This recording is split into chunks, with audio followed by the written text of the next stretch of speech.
श्रोताओं नमस्कार। क्षेत्रीय समाचार एकांश के इस विशेष कार्यक्रम में मैं आपके साथ व्याख्या चंदोला। श्रोताओं, प्रधानमंत्री नरेंद्र मोदी का केदारनाथ और बद्रीनाथ का 2 दिवसीय दौरा 21 और 22 अक्टूबर को प्रस्तावित है। प्रधानमंत्री बद्रीनाथ और केदारनाथ में मास्टर प्लान के तहत चल रहे निर्माण कार्यों का भी निरीक्षण करेंगे। प्रधानमंत्री के प्रस्तावित दौरे को देखते हुए तैयारियों को अंतिम रूप दिया जा रहा है, जिस पर मुख्यमंत्री पुष्कर सिंह धामी खुद नजर बनाए हुए हैं। प्रधानमंत्री के दौरे से पहले मुख्यमंत्री ने कल बद्रीनाथ धाम का दौरा किया। उन्होंने धाम पहुंचकर मंदिर में दर्शन किए, पुनर्निर्माण कार्यों का जायजा भी लिया और प्रधानमंत्री के दौरे के संबंध में अधिकारियों को जरूरी दिशा निर्देश भी दिए। श्रोताओं, अब प्रस्तुत है आज के विशेष कार्यक्रम में वायु प्रदूषण और श्वास संबंधी बीमारियों के बारे में दिल्ली के सफदरजंग अस्पताल के डॉक्टर नीरज गुप्ता से आकाशवाणी संवाददाता नवीन सक्सेना की ये खास बातचीत। कहते हैं कि जीवन की 3 अनिवार्य आवश्यकताएं हैं, वायु, जल और भोजन, और इसके बिना मानव जीवन तो बिल्कुल भी संभव नहीं है। और इन तीनों में वायु यानी हवा सबसे ज्यादा अनिवार्य है और इसके बिना मानव का जीवित रहना, और अगर यही दूषित हो जाए तो फिर क्या होगा। सर्दी का मौसम बेहद करीब है। वायु प्रदूषण का खतरा जो है लगातार सिर पे मंडरा रहा है। सांस संबंधी तकलीफों का जो है वो अब सामना करना पड़ सकता है। इन तमाम विषयों पर आज हम चर्चा करेंगे। डॉक्टर नीरज, स्वागत है आपका। धन्यवाद और सभी श्रोताओं को मेरा नमस्कार। डॉक्टर नीरज, वायु प्रदूषण क्या है, क्यों हानिकारक है हमारे लिए, और इससे बचने के जो बुनियादी उपाय हैं वो क्या हो सकते हैं?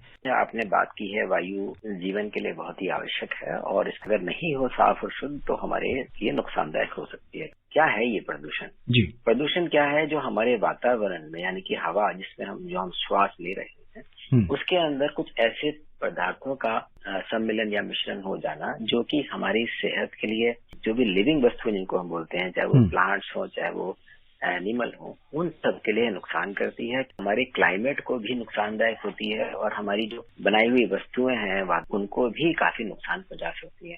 गैसेस जैसे कि जो हमारे जलने से जो प्रोड्यूस होती है gases, carbon dioxide, carbon monoxide, ammonia, sulphur dioxide, nitrous oxide, methane, यानी कि इतनी सारी गैसेस हैं जो नुकसानदायक होती हैं और जो हमारे इंडस्ट्री से हमारी जलाने वाली कार्रवाई की वजह से, बहुत चीजों की वजह से उसमें वो ऐड हो सकती हैं। इसके अलावा पार्टिकुलेट मैटर होते हैं, जैसे कि हम लोग कोयला जलाते हैं तो उसमें जो पार्टिकल्स निकलते हैं, कोल के कण होते हैं, डीजल के जो कण होते हैं, ऐसे डस्ट के पार्टिकल्स होते हैं, वो भी कण उसमें शामिल हो जाते हैं और कुछ ऑर्गेनिक और इनऑर्गेनिक भी चीजें इसमें शामिल हो सकती हैं। तो इन सब से कलेक्टिवली हमारी जो एयर की जो क्वालिटी है वो धीरे धीरे खराब हो जाती है।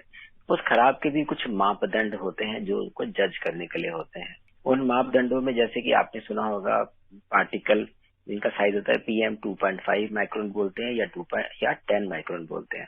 10 माइक्रोन का मतलब होता है वो कण जो जैसे कि कोल या किसी डस्ट या चीज के निकलते हैं, जो पार्टिकुलेट होते हैं, जिनका साइज लगभग 10 माइक्रोन या उससे नीचे होता है। और कुछ ऐसे कण जो बहुत ही बारीक होते हैं जिनको 2.5 कहते हैं। ये जो 2.5 माइक्रोन साइज के जो कण होते हैं वो हमारे श्वास की प्रक्रिया के साथ हमारी फेफड़े की अंदरूनी सतह तक पहुंच जाते हैं और वहां पे नुकसान करते हैं। अब इनका नुकसान नेचुरली जहां जहां एक्सपोजर होगा, जिन जिन वस्तुओं पे इसका होगा उन पर प्रभाव पड़ेगा। हम चूंकि श्वास की क्रिया कर रहे हैं तो हमारी जो सांस की नलकियां हैं, सांस के रास्ते हैं, जैसे कि नाक, कान, गला है या फेफड़े की धमनियां हैं, उन सब तक इसका प्रभाव पहुंचता है। इसी प्रकार जैसे कि आंखें हैं, चमड़ी है, और यही नहीं, दूसरा हमारा हृदय जो है उस पे भी उसका बहुत प्रभाव पड़ता है। और तीसरा, इसमें कैंसर की बनने की संभावना बढ़ जाती है। और ये प्रभाव केवल बड़ों पे नहीं, बच्चों पे भी पड़ता है। आंकड़े कहते हैं कि साल भर में लगभग पर इंडिया में अकेले 20 लाख मृत्यु प्रति वर्ष केवल पोल्यूशन के द्वारा किए गए सांस के रोगों की वजह से हो रही है। तो आप ये मान सकते हैं कि कितना खतरनाक या भयंकर इसका प्रभाव रहता है। इसके साथ अगर हम इसका प्रभाव बच्चों पे देखें, स्पेशली जो बहुत छोटे यानी कि 5 साल से कम उम्र के बच्चे होते हैं, उनपे भी इनका प्रभाव बहुत ज्यादा खराब होता है। इसका मतलब ये होता है कि ना केवल उनके फेफड़े में, उनकी संरचना पे भी इसका प्रभाव पड़ता है और उसकी जो ग्रोथ होती है वो लगभग 8 वर्ष तक की उम्र तक हो सकती है। तो अगर इससे पहले हमारा एक्सपोजर होता है तो उसकी ग्रोथ पर भी इसका प्रभाव पड़ता है। यही नहीं कि केवल प्रभाव शारीरिक बल्कि मानसिक रूप के भी पड़ता है। उनका IQ कम हो सकता है, उनका इम्यूनिटी कम हो सकती है, उनमें डिप्रेशन की स्थिति आ सकती है और यही प्रभाव अडल्ट पे भी पड़ता है। डॉक्टर नीरज, ये आमतौर पर देखा गया है, घरों के बाहर कूड़ा इकट्ठा कर देते हैं, उसे एक जगह ले जाके उसको जला दिया जाता है। ये बहुत एक सामाजिक समस्या है। ये बहुत बड़ी एक गलत भावना है। एक्चुअली में ये तो एक क्राइम है, आप जला नहीं सकते हैं। प्रदूषण के कारणों में सबसे एक मुख्य कारण ये जलाना है। कुछ लोग सर्दियों में अक्सर लकड़ी या जो उपला जलाते हैं जिसके कारण थोड़ी सी आग पैदा करने के लिए या फिर खाना बनाने के लिए, वो बहुत नुकसानदायक होती है। पोल्यूशन को आप इंडोर या आउटडोर 2 चीज में भी डिवाइड कर सकते हैं। घर के अंदर भी जो इस प्रकार की जो प्रक्रिया, जैसे खाना बनाते समय आप चूल्हे पे खाना बनाना या हवा का इसमें अंदर सर्कुलेशन ना रहना, तो लोग अक्सर सर्दियों में अंगीठी जला लेते हैं, बंद कमरे में उसको जला के छोड़ते हैं, जिसकी वजह से कार्बन मोनोऑक्साइड की वजह से भी लोगों की मृत्यु होती है। तो ये एक बहुत आवश्यक है जानना कि जलाना एक ऐसी प्रक्रिया है जिसको हम जितना कम से कम रखें, बायोफ्यूल जिसको हम बोलते हैं, इसको कम से कम इस्तेमाल करें। जो हेल्थियर ऑप्शन है, जैसे कि अगर आजकल पाइप नेचुरल गैस है या LPG है, अगर हम उसका प्रयोग करें या इलेक्ट्रिक का प्रयोग करें तो हो सकता है कि ये वाले सोर्स से हमारा पोल्यूशन कम होगा। यही नहीं है कि अर्बन प्रॉब्लम है, अगर आप ऊपर पहाड़ी क्षेत्र में चले जाइए, वहां भी घर के अंदर प्रदूषण का मुख्य कारण ये लकड़ी या कोयला जलाना, ये इस प्रकार की प्रक्रिया होती है। नष्ट करने का जो आसान तरीका है उसको जला देना है, किंतु जलाने से जो प्रदूषण है, जिसका प्रभाव है, आदमी सोचता है कि ये मेरे पे नहीं पड़ रहा है, लेकिन ये पूरे समाज पे पड़ रहा है, जिसका भी वो एक अभिन्न अंग है, क्योंकि हवा सांस उनको भी लेना ही है। अभी जैसे दिवाली आएगी, लोग पटाखे जलाएंगे, वो भी एक बहुत बड़ा कारण है। तो ये सभी कारण हैं जिनकी वजह से प्रदूषण रहता है और बढ़ता है। तो सरकार जरूर इस विषय में कार्रवाई करती है। आज आप अगर कोई जलाता है, उसकी कंप्लेन करें तो उसके अगेंस्ट कानूनी कार्रवाई की जा सकती है। दूसरा, वो जो पत्तियां थी, अगर हम उसको कंपोस्ट बनाने में प्रयोग में लाएं तो वो जो मिनरल्स थे जिनसे वो उत्पन्न हुए थे वो वहीं वापस विलीन हो जाएंगे, यानी कि अपनी मिट्टी में वापस शामिल हो जाएंगे, तो जमीन की शक्ति भी बढ़ाएंगे और आपके लिए खाना भी प्रोड्यूस करने में सहायक होंगे। जलाना किसी के लिए भी लाभदायक नहीं है। डॉक्टर नीरज, हम अक्सर AQI की बात करते हैं, वायु गुणवत्ता सूचकांक की बात करते हैं, तो क्या मिनिमम वायु गुणवत्ता सूचकांक ऐसा है कि जो हमारे लिए, समाज के लिए, व्यक्तियों के लिए एकदम सही है? इसमें WHO ने जो नए पैरामीटर्स बनाए हैं उसमें पार्टिकल 2.5 और पार्टिकल 10 के हिसाब से बनाया है।